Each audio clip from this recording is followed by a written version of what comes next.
I'd sneak down to my sister's bedrooms. I had two sisters. They're 11 and 12 years older than I was. So when I was in kindergarten, I had, you have half-day school. And my sisters were, were they maybe junior and senior in high school. So I'd run down to their bedroom because they had the grooviest bedroom you've ever seen in your life. I mean, it was red, white, and blue, and there was a lot of drug content in there.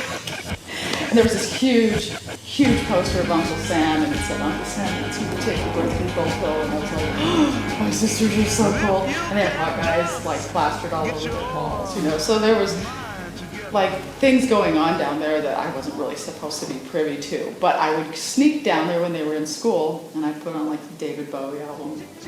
And I literally started singing every single word of every artist, every album I put on. I thought I could sing like that. I could hear it. I just wanted to kind of imitate them. And so I suppose the fantasy got started at a really young age. And there was this other component that was probably a dead giveaway. My dad was in a big band. He never really talked about it because by then he'd already had all these kids and was working 2 jobs, whatever. So for me though, I gravitated toward black and white film and the big musicals, Fred and Ginger Show, Gene Kelly, just all these, incredible big films that were the big musicals back then.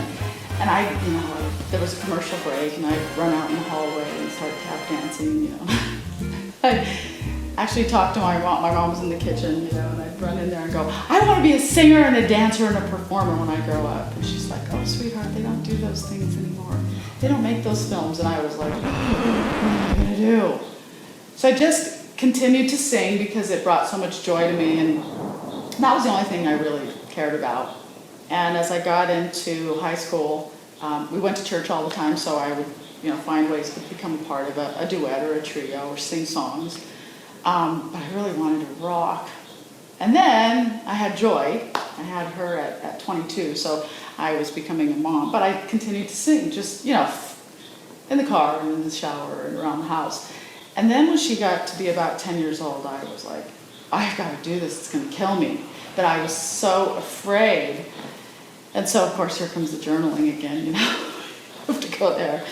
But I started out auditioning for a blues band as a backup singer, and I got the part, but that day it was like, oh yeah, I kept running to the bathroom. I thought I was going to hurl, and I got there and I sang the part, and they're like, "Oh, that's awesome." And I think within about 3 or 4 months, I was, just pushed me to the front and fired that dude.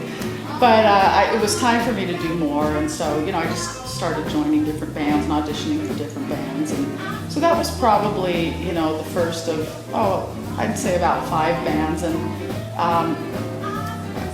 the bass player for the Informants, Matt, he saw me in a rockabilly band. He stopped by the Skylark and saw me play, and then we had a conversation a couple weeks later, and he asked me if I was interested in starting with the Informants, starting up a new band, and I was of course thrilled to do that because I wanted to do kind of a jump blues style and something with horns, something with keyboards, big sound, similar to the big band stuff that I was addicted to as a child.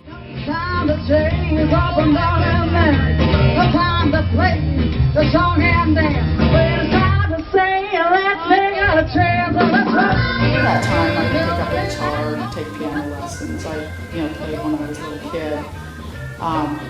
So, the music's always kind of been there for me, but it didn't really start until I was probably 30.